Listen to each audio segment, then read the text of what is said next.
एक आदमी था, उसकी पत्नी बहुत अच्छी थी, उसकी बहुत बड़ी फैक्ट्री थी। अचानक उसकी फैक्ट्री में आग लग गई, बहुत नुकसान हुआ।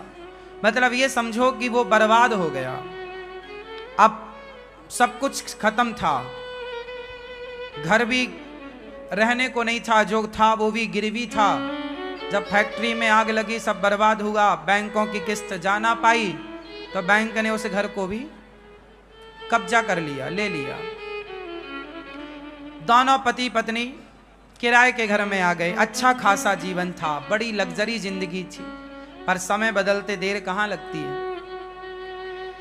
उसकी पत्नी और पति दोनों बेचारे किराए के घर में आ गए और पत्नी ने अपने पति से कहा, सुनो, मेरे पास कुछ मेरे आभूषण हैं, मेरा हार, मेरे कान के झुमके, आप वो ले जाओ, उसे बेचकर अपना फिर से कोई काम स्टार्ट करो। पति ने कहा कि नहीं, मैं तुम्हारे जेवर नहीं बेचना चाहता, पर जिद करी पत्नी ने, नहीं आप काम शुरू करो, फिर खड़े होइए, घबराइए मत।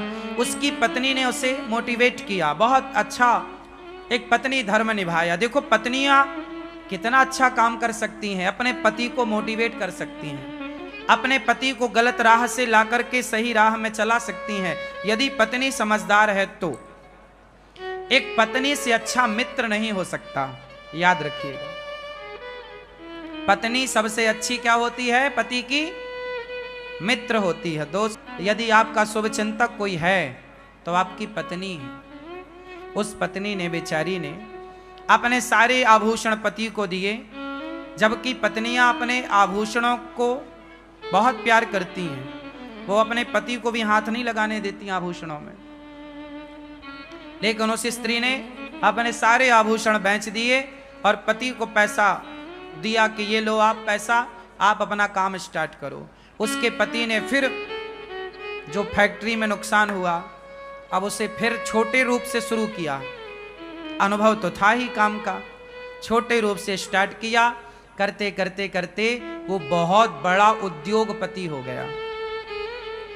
फिर करोड़ों की संपत्ति उसने जोड़ी, फिर बड़ा कारोबार, जितना नुकसान हुआ उससे कई गुना अब उसे प्रॉफिट हो गया। बहुत समय बीत गया। एक दिन उसने क्या देखा कि उसके जो स्टाफ है, काम करने वाले लोग, कार्यकर्ता, एक लड़की, एक सुंदर सी लड़की इंटरव्यू देने आई और वो इंटरव्यू देकर के पास हो गई। अब वो लड़की वहां पे उस फैक्ट्री के मालिक के आसपास वो लड़की रहने लग गई, काम करती। वो काम धाम तो कुछ करती नहीं, बस अपने उस फैक्ट्री के मालिक को घूरती रहती। वो आई ही थी एक अलग उद्देश्य से। आपको पता है आजकल मार्केट में इन चीजों से बचना चाहिए। आजकल लूटने का, आपको बर्बाद करने का षड्यंत्र बहुत बड़ा हो सकता है, आपकी समझ से परे हो सकता है। अब वो आदमी जो था फैक्ट्री का मालिक, जो बढ़िया कमा खा रहा था, खुश था, 100-200 लोगों की दाल रोटी उसकी फैक्ट्री से चल रही थी, सब चल रहा था ठीक। तभी वो लड़की उसके यहाँ काम में आई और बस बहुत सुंदर तो थी ही वो दिन भर उसी को देखती और पुरुष, वो आदमी भी उसमें धीरे धीरे आकर्षित होने लगा। एक दिन ऐसा आया, दोनों कॉफी में चले गए, अर्थात कॉफी पी रहे हैं, साथ में चाय पी रहे हैं, साथ में रहने लग गए। ऐसा करते करते वो लड़की इतने करीब आ गई उस फैक्ट्री के मालिक के उस लड़की ने कहा कि अब अपन शादी कर लेते हैं। दोनों में बड़ा, आज की भाषा में प्यार व्यार हो गया, इलू इलू हो गया दोनों का। दोनों साथ में रहने लग गए। उसके पति ने, मतलब वो फैक्ट्री के मालिक ने बोला कि मैं तुमसे शादी नहीं कर सकता क्योंकि मेरी पत्नी ऑलरेडी है, मैं शादीशुदा हूं। उसने कहा कोई फर्क नहीं पड़ता, तुम अपनी पत्नी को तलाक दे दो। अब इस लड़के ने इस तरह से चंगुल में फंसा लिया कि इसने बोला कि शादी कर लो। इसने भी बोला ठीक है, आज मैं अपनी पत्नी से बोलूंगा कि मैं तुम्हें तलाक देना चाहता हूं। जबकि कोई लड़ाई नहीं, कोई झगड़ा नहीं, पत्नी तो अच्छी थी। अच्छा, एक दिन पत्नी के पेट में दर्द हुआ। संयोग देखिएगा कि जिस दिन पति ये कहने वाला था कि मैं तुम्हें तलाक देना चाहता हूं, उसी दिन पत्नी के पेट में दर्द हुआ। तो वो बगल के डॉक्टर के पास दिखाने चली गई, और जब वहां पर चेकअप हुआ उसका, तो डॉक्टर ने बताया कि आपको तो ब्लड कैंसर है। उस स्त्री को क्या निकला? कैंसर। डॉक्टर ने बताया कि 7 दिन बाद आपकी मृत्यु हो जाएगी, इसका कोई इलाज नहीं है। अब वो बेचारी पत्नी, उसका एक छोटा बच्चा भी था, वो घर आई। अब सोचिए, जैसे ये पता लग जाए कि मुझे 7 दिन में मरना है, वो बेचारी अब पति का इंतजार कर रही थी कि आज पति आए और मैं बताऊं कि अब मैं 7 दिन की हूं। आप अपने लिए कोई एक नया जीवन साथी ढूंढ लीजिएगा। वो पत्नी ये चाहती थी कि मेरा पति मेरे बाद परेशान ना हो, मेरा बच्चा छोटा हो है, इसके लिए कोई परवरिश करने वाली एक माँ तो चाहिए इसे। अब तो मैं मर ही जाऊंगी। वो बेचारी अपने पति का इंतजार कर रही थी कि तभी पति आया गुस्से में। और चूंकि उस पति को तो उसने पाठ पढ़ा ही रखा था कि तुम्हें आज ये बोलना है कि तलाक देना चाहता हूं। पति आया। रोज तो अपना जूता जब उतारता था तो पत्नी आती थी, पत्नी अपने हाथ से उसके जूते मोजे उतारती, अपने हाथ से पानी देती, उसका बैग लेती। रोज की तरह पत्नी आई, पर आज उसने गुस्से में अलग जाकर बैठ गए और बोला, सुनो, अब हम तुम्हें तलाक देना चाहते हैं। पत्नी कुछ कहना चाहती थी कि मुझे कैंसर है, मैं मरने वाली हूं। तभी पति ने कह दिया कि मैं तुम्हें तलाक देना चाहता हूं। पत्नी ने बहुत समझदारी का परिचय दिया और पत्नी ने पति से अपना हाल कुछ भी नहीं कहा। अब वो चिड़चिड़ाने लग गया, गुस्से में आ गया, क्योंकि उसका मन कहीं और लग चुका था। पत्नी ने कुछ जवाब नहीं दिया।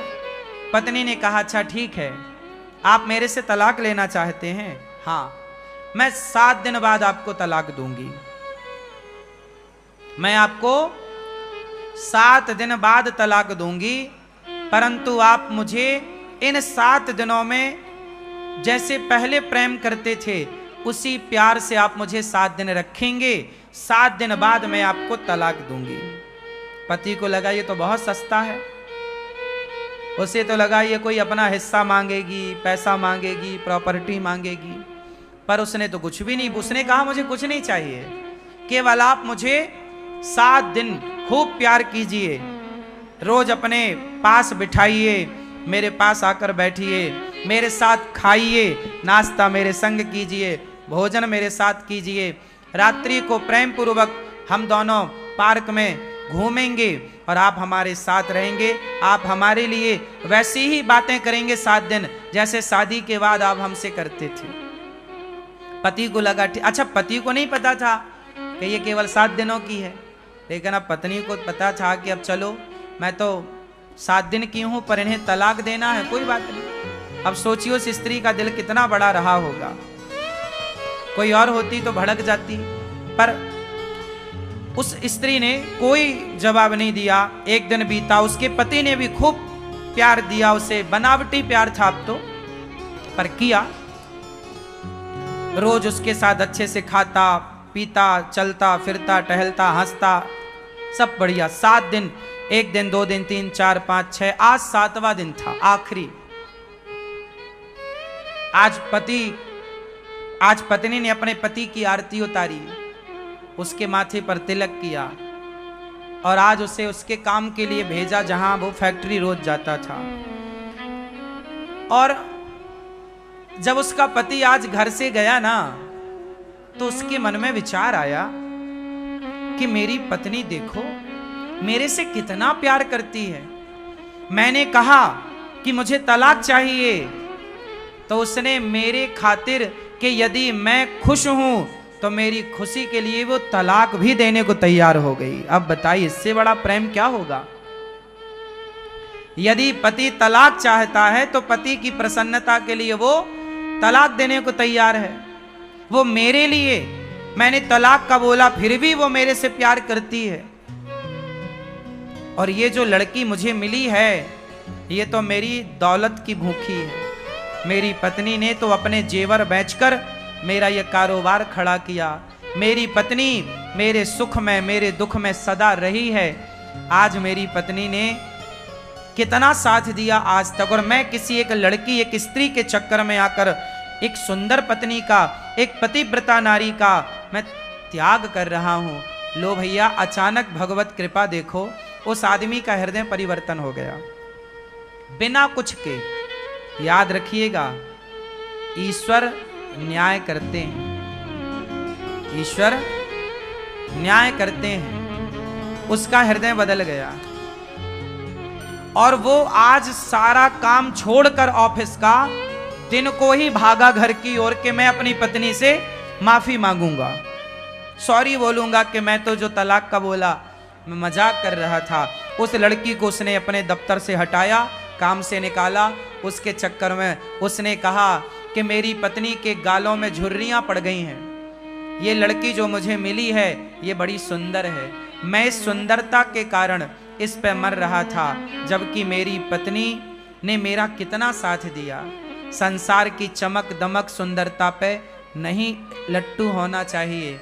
आपकी पत्नी आपकी जीवन संगनी है, उसे छोड़कर पराई स्त्री के बारे में सोचना पाप है।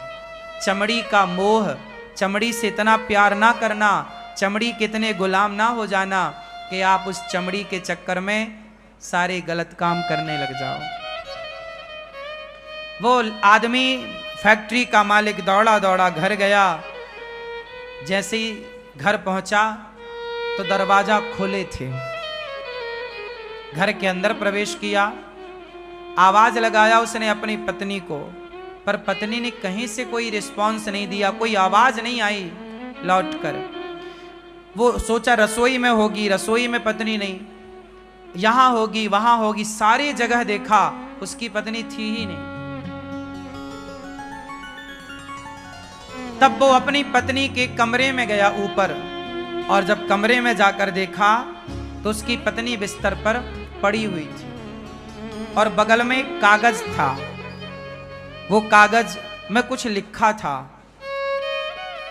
वो पत्नी को जगाया, अरे देखो मैं आ गया, भाग्यवान, सुनो मैं तो तुमसे मजाक कर रहा था, मुझे माफ कर दो, सॉरी।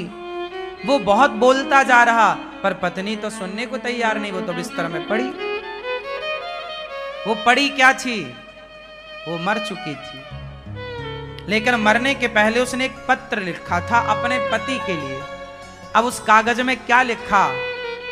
अब ये पति उस कागज तक पहुंचा और पढ़ने लगा, और जब पढ़ा तो उसमें पत्नी ने लिखा था, मेरे पति परमेश्वर, मैं भगवान से प्रार्थना करती हूं कि हर जन्म में मुझे आप जैसा पति मिले। मेरे पति परमेश्वर, आप जैसा पति पाकर मैं बहुत खुश हूं। मुझे आपसे और भगवान से कोई शिकायत नहीं है। आपकी खुशी थी, आप मेरे से तलाक चाह रहे थे, मैं चाहती तो आपको तलाक उसी दिन देती, लेकिन जब आप तलाक लेते मेरे से, तो जो हमारा छोटा सा बालक है, बच्चा है, जब वो ये देखता कि मेरे पिताजी मेरी माँ से तलाक लेना चाहते हैं, तो मेरे बच्चे के संस्कार बिगड़ते और मेरा बालक बड़ा होकर वो आपका शत्रु बन जाता कि मेरे पिता ने मेरी माँ को छोड़ा था। तो कहीं मेरे बच्चे के अंदर आपके प्रति कोई शत्रु भाव पैदा ना हो जाए, इसलिए मैंने आपको तलाक नहीं दिया। जिस दिन आपने मुझे तलाक का बोला, उसी दिन मैं डॉक्टर के यहाँ गई थी। उसने मुझे चेकअप करके बताया कि मुझे ब्लड कैंसर था। मैं 7 दिन बाद मरने ही वाली थी। मुझे लगा कोई बात नहीं, आपको भी तलाक चाहिए, तो मैंने सोचा कि 7 दिन बाद तलाक दूंगी, 7 दिन बाद तो मैं सदा के लिए चली जाऊंगी। आपका जिससे मन करे आप विवाह करके अपना घर बसाइएगा, बच्चे के संस्कार ना बिगड़े। इसलिए मैंने आपको कोई जवाब नहीं दिया, क्योंकि हमारे बच्चे जब हमें आपस में लड़ता झगड़ता देखेंगे तो बच्चों के संस्कार बिगड़ते हैं। मैं नहीं चाहती कि मेरे बच्चे के संस्कार बिगड़े।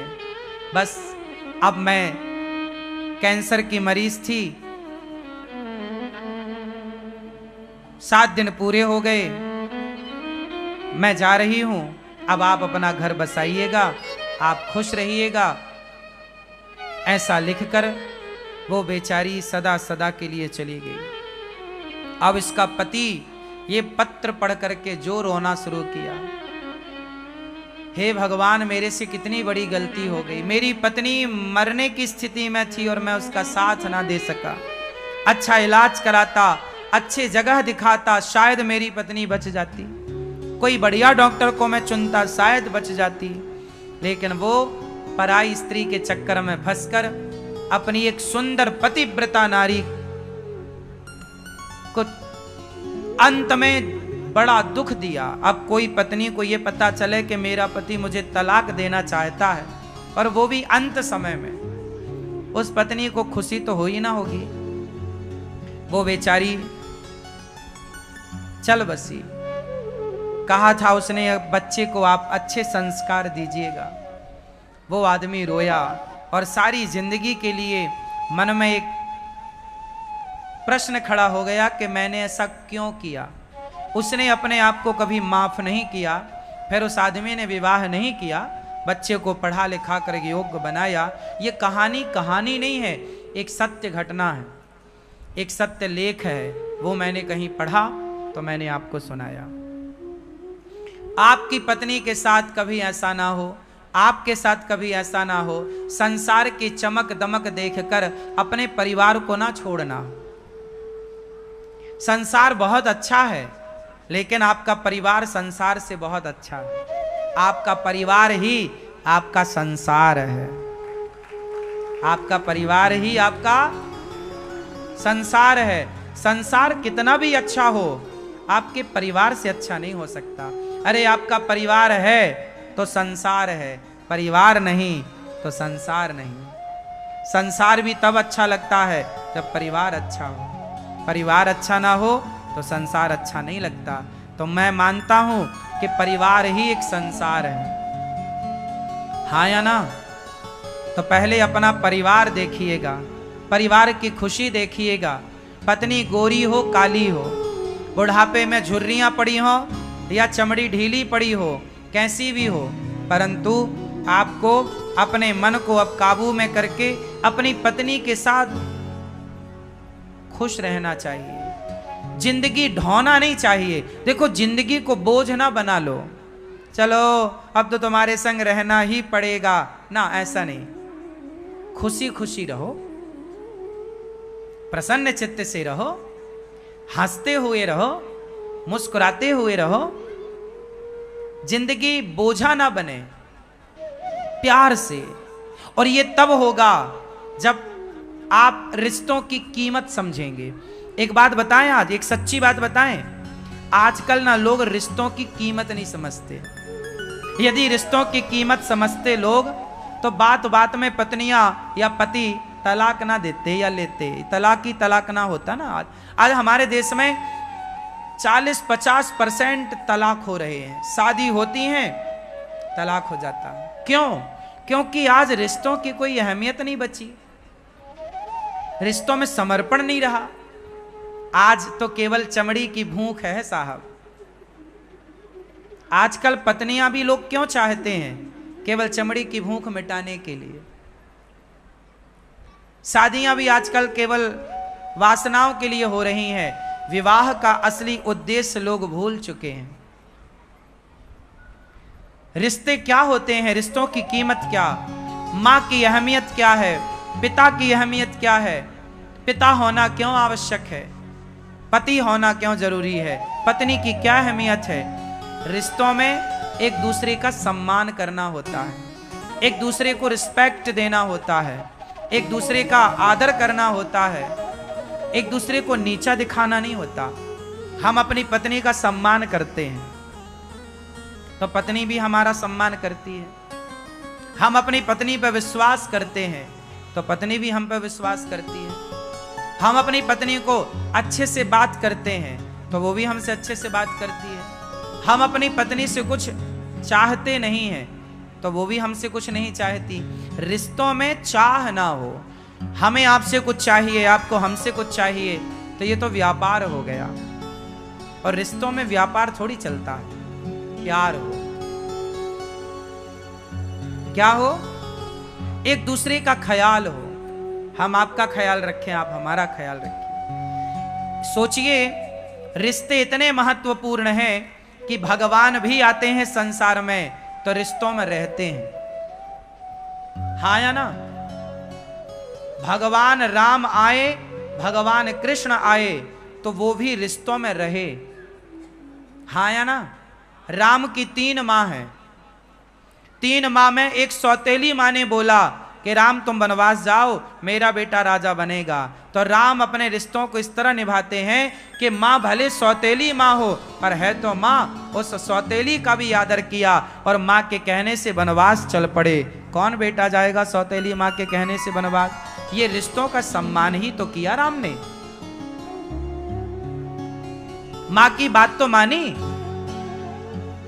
पत्नी ने जिद करी कि मैं आपके साथ वनवास चलूंगी, समझाया कि बहुत कष्ट होगा, जिद करी, पत्नी का साथ नहीं छोड़ा राम ने। जंगल गए तो पत्नी को साथ लेकर गए।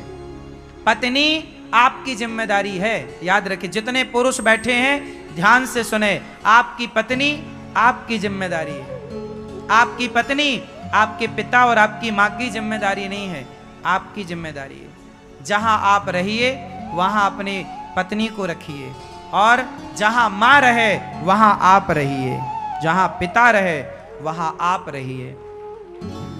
पर राम माता पिता को संग नहीं ले जा सकते थे तो नहीं ले गए, पत्नी को ले जा सकते थे, पत्नी को ले गए। राम पत्नी को लेकर गए और पत्नी को एक रावण नाम का दुष्ट व्यक्ति चुरा कर ले गया। तो अपनी पत्नी के लिए राम ने जंगल में एक सेना तैयार कर ली, बिना खंबे का सेतु बना लिया। किसके लिए? बोलो। राम की शत्रुता रावण से नहीं थी। राम रावण को शत्रु नहीं मानते थे। राम ने रावण को इसलिए नहीं मारा कि तुमने मेरी पत्नी का अपहरण कर लिया। राम ने रावण को इसलिए मारा कि रावण भक्तों पर अत्याचार करता था। साथ ही रावण ने वो काम किया जो उसे नहीं करना चाहिए। कौन सा काम? एक स्त्री को उसकी मर्जी के खिलाफ उसके साथ व्यवहार करना, यह राम को मंजूर नहीं था। अपनी पत्नी को सम्मान के साथ वापस लाए राम। रावण को मारकर नारी के लिए, अपनी पत्नी के लिए रावण जैसी ताकत से लड़ना पड़ा तो राम जी लड़े हैं। किसके लिए? पत्नी के लिए। राम की 2 जिम्मेदारी थी, एक पत्नी और एक भक्त। भक्त विभीषण को लात मार के निकाला रावण ने, राम ने नाश कर दिया। इसलिए पत्नी का आदर करिए। पत्नी आपकी जिम्मेदारी है, माता पिता हमारी जिम्मेदारी है। एक पुरुष की जिम्मेदारी, लोग कहते हैं स्त्रियों की जिम्मेदारी ज्यादा होती है। माँ का पक्ष, ससुराल पक्ष, हाँ बात सही है, स्त्रियों की जिम्मेदारी ज्यादा है, पर स्त्रियों से भी ज्यादा यदि माने तो पुरुष की जिम्मेदारी है। क्यों? क्योंकि पुरुष, स्त्री की एक जिम्मेदारी है पति की सेवा करना, पर पुरुष की जिम्मेदारी है कि पत्नी का भी ख्याल रखना, बच्चों का भी ख्याल रखना और माता पिता का भी ख्याल रखना। पुरुष की जिम्मेदारियां, आजकल का मर्द अपनी जिम्मेदारी समझ कहां रहा है। वो तो केवल अपनी पत्नी को जिम्मेदारी मानता है, माता को नहीं, पिता को नहीं। भाई पुरुष का मतलब ये नहीं है कि आप देखो एक नाव जो है ना, नाव में 2 किनारे होते हैं, हाँ या ना? नाव में कितने किनारे होते हैं? 2। और नदी में भी 2 और समुद्र में भी 2 किनारे होते हैं। ऐसे गृहस्थी की नौका में 2 किनारे हैं। एक पत्नी पुत्र किनारा है, एक माता पिता वो किनारा है। यदि पत्नी की माता को, पत्नी के पिता को कोई दिक्कत है तो मैं उनका सपोर्ट करूंगा, और मेरे जन्म देने वाले माँ बाप को दिक्कत है, कोई कष्ट है तो मैं उनका सपोर्ट करूंगा। मतलब गृहस्थी में ये दो किनारे हैं, एक पत्नी पक्ष, एक आपकी माँ पक्ष। इन दोनों का बैलेंस बना के चलना कि पत्नी भी साथ में रहे और माँ बाप भी साथ में रहे, पूरा परिवार एक संगठित होकर रहे, तब तो आप पुरुष हैं। और आपने यदि एक को चुना, एक को छोड़ दिया, माँ बाप को छोड़ दिया या पत्नी को छोड़ दिया, अच्छे नहीं है फिर आप। पुरुष की जिम्मेदारी है पूरा परिवार संगठित रहे। आपके भाई से आपका झगड़ा हो गया तो आपको कौन अच्छा कहेगा? लोग क्या कहेंगे, यार ये तो अपने भाई से लड़ता है, ये तो अपने भाई का सगा नहीं है। सुनो, कल आपके बच्चे होंगे तो आप अपने आपके दो बेटे हैं माना कि, तो आप अपने दोनों बेटों को क्या बताओगे, बेटा तुम दोनों भाई बड़े होके प्रेम से रहना। कैसे प्रेम से रहना? जैसे हम दोनों भाई प्रेम से रहते हैं। यदि हम दोनों भाई प्रेम से रहते हैं तो हम अपने बच्चों को कह सकते हैं कि तुम भी दोनों भाई प्रेम से रहना। जब हम दोनों भाई प्रेम से नहीं रहते तो अपने बच्चों को हम क्या सिखाएंगे? लव कुश प्रेम से रहेंगे, लव कुश प्रेम से रहेंगे। क्यों? क्योंकि भरत और राम प्रेम से रहते हैं। भरत और राम आपस में लड़ते तो लव कुश भी आपस में लड़ते।